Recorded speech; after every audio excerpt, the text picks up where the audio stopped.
Because God has increased me and my children. And so when you go into the store, you need to go in there with expectation to increase. Yes. Amen. Yes, I did. Thank you, Jesus. You need supernatural help. Yes, you do. We do.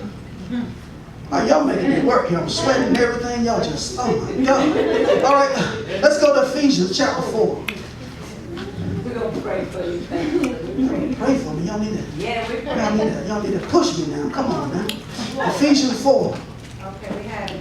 Ephesians 4. 7. But to each one of us grace was given according to the measure of Christ's gift.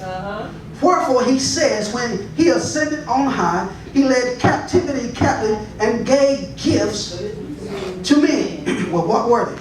Now this he ascended doesn't mean that, but he also first descended unto the lower parts of the earth. He who descended is also the one who ascended far above the heavens, that he might fill all things.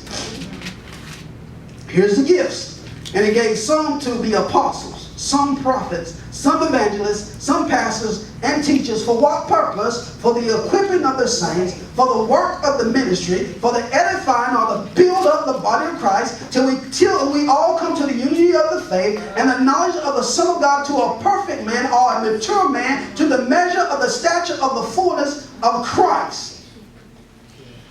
That's what it's all about. We want to be to the stature and the fullness of Christ. That when Christ is not only in Zoe, but Christ is in Tampa General. Christ is in Walmart. Christ, a full Son of God, is in Walmart, changing the atmosphere in Walmart. There's a full Son of God on the road on Highway 75, changing the atmosphere on 75, where people want to shoot and kill, what road rage, and change the atmosphere. Why? Because there's a full Son of God. So he gave them gifts.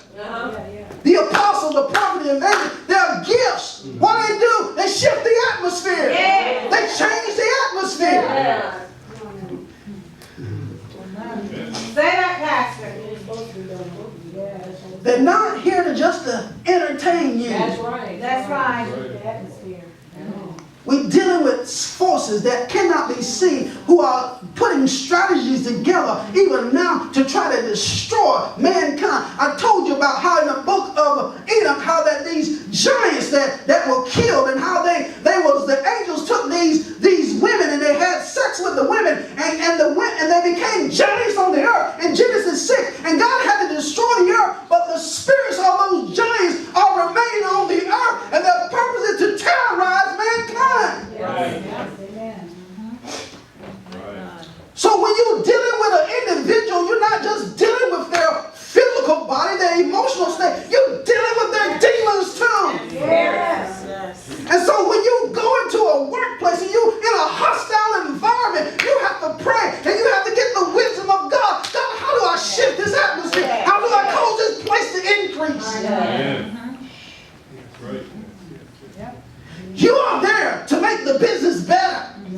You are here to make the church better. Why? Because you can shift the atmosphere. Yes. Amen. Okay. Oh, Amen. all right, let's go to 2 Kings. So they are gifts, right?